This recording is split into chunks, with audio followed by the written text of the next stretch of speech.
அதாவது நாம சமைக்கிறது இருக்குல்ல, அது எப்படி சமைக்கணும் அப்டின்னா, ஆசைப்பட்டு தான் சமைக்கணும். கஷ்டப்பட்டுலாம் சமைக்கக்கூடாது. டெய்லி சமைக்கணும்னு யார் சொன்னா? 3 வேளையும் சமைச்சு சாப்பிடணும்னு யார் சொன்னா? அப்படிலாம் ஒண்ணுமே கிடையாது. அப்ப ஏன் சமைக்கிறாங்க? டெய்லியும் சமைக்கிறாங்க. 3 வேளையும் சமைக்கிறாங்க. அவங்க ஆசைப்பட்டா சமைக்கிறாங்க? பயந்துகிட்டு சமைக்கிறாங்க. புருஷனுக்கு பயந்துகிட்டு, பிள்ளைகளுக்கு பயந்துகிட்டு, வீட்ல உள்ள எல்லாருக்காகவும் தேவையான உணவுகளை சமைக்கிற ஒரு பெண்கள் எப்படி சமைக்கிறாங்க? பயந்துகிட்டே சமைக்கிறாங்க. வீட்ல எல்லாரும் வெளியூர் போயிட்டாங்கன்னா ரொம்ப சந்தோஷம். அப்பாடா! நிம்மதி. வேலைக்காரங்க பயந்துகிட்டு சமைப்பாங்க. வீட்ல வேலைக்கு ஆள் போட்டீங்கன்னா, அவங்க பயந்துகிட்டு தான் சமைப்பாங்க. ஆசைப்பட்டு எ ஆசைப்பட்டு தான் சமைக்கணும். அப்ப என்ன பண்ணணும் அப்டின்னா, ஆசைப்பட்டு நான் சமைக்கணும்னா, நான் மத்தவங்களுக்காக சமைக்கக்கூடாது. நான் எனக்காக மட்டும் தான் சமைக்கும்போது, நான் ஆசைப்பட்டு சமைப்பேன். எனக்கு ஆசை இல்லாதபோது நான் சமைக்க மாட்டேன். சும்மா கூட இருந்துருவேன். ஆனா, இப்ப பெண்கள் வீட்ல உள்ள எல்லாருக்காகவும் சமைக்கும்போது, அவங்க ஆசைப்பட்டுலாம் சமைக்க முடியாது. சமைச்சே ஆகணும் கட்டாயம். ஒரு அச்சுறுத்தல். நீ சமைக்கலன்னா அவ்வளோதான். பெரிய சண்டையா வரும். அந்த பெண்களுக்கு அந்த வீட்ல இடம் இல்லாமலே போயிரும். அந்த பெண் சமைக்கவே மாட்டா. வேண்டான்னு சொல்லி ஒதுக்கிருவாங்க. அந்த மாரி அச்சுறுத்தல்னால தான் அவங்க ஆசைப்பட்டு சமைக்காம, அவங்கள வற்புறுத்தி சமைக்க வைக்கிறாங்க. வற்புறுத்தி, கட்டாயப்படுத்தி அந்த கட்டாயப்படுத்தி அவங்க சமைக்கிறாங்க. அதனால நம்ம ஆசைப்பட்டு சமைக்கணும் அப்டின்னா, நாம நமக்காக மட்டுமே சமைக்க வேண்டும். அவரவர் அவரவருக்காக உனக்கு உனக்கு தேவையான உணவ நீ சமைச்சுக்கோ.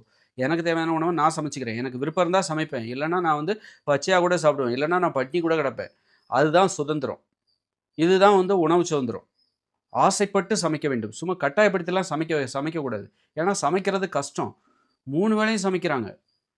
3 வேள இடையில டீ, காஃபி, ஸ்நாக்ஸ்ன்னு சொல்லிட்டு சமைச்சுக்கிட்டே இருக்காங்க. காரணம் கட்டாயம் நீ சமைத்தே ஆக வேண்டும். சமைப்பது உனது வேலை அப்படின்னு சொல்லி கட்டாயப்படுத்தி சமைக்க வைக்கிறாங்க.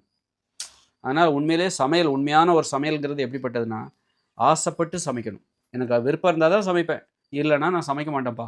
அப்படின்னா நான் எனக்காக மட்டும் சமைக்கணும். நான் மத்தவங்களுக்காக சமைக்கும்போது, நான் சமைச்சே ஆகணும். எனக்கு பிடிக்கலனாலும் நான் சமைச்சே ஆகணும் அப்படிங்கிற கட்டாயம் வந்துரும். விருப்பம் இல்லாம, பயந்து பயந்து சமைக்கிற அந்த வழக்கம் அப்பொழுது தான் அங்கு வந்து விடுகிறது. அப்போ நான் ஆசைப்பட்டு சமைச்சேன்னு வச்சுக்கோங்களேன், எனக்கு ஆசை இல்லாதபோது நான் பச்சை காய்கறிகள சாப்பிடுவேன். எனக்கு அது கூட சில டைம்ல போர் அடிக்குமா, அப்போ பட்டினி கிடப்பேன். அப்போ என் உடல் எடை கூடவே செய்யாது. இப்போ கட்டாயப்படுத்தி அவங்க சமைச்சே ஆகணும் அப்படின்னு 3 வேளையும் சமைச்சுக்கிட்டே இருக்காங்க. தின்னுக்கிட்டே இருக்காங்க. கடைசியில உடல் பருமன் அதிகமாயிருது. மத்தவங்களுக்காக சமைக்கிறனால அவங்க சமைச்சுக்கிட்டே இருக்காங்க. சமைச்சு சமைச்சு வச்சுக்கிட்டே இருக்காங்க. சாப்பிட்டுக்கிட்டே இருக்காங்க. அந்த வீட்ல உள்ள எல்லாருமே சாப்பிட்டுக்கிட்டே இருக்காங்க. அதனால உடல் பருமன், ஏராளமான நோய்கள் வர்றதுக்கு இதுவே காரணமா இருக்கு. அப்போ நோய்கள் குணமாகணும் அப்படின்னா, அவங்கவங்க உணவ அவங்கவங்க சமைக்கணும். அப்போ அவங்களுக்கு ஆசை இருந்தா தான் சமைப்பாங்க. ஆசை இல்லாதபோது ஒரு பச்சை காய்கறிகளையோ, பழங்களையோ சாப்பிடுவாங்க. அது கூட போர் அடிக்கும்போது பட்டினி கிடப்பாங்க. அப்போ அந்த உடல் எடை அதிகமாகாது.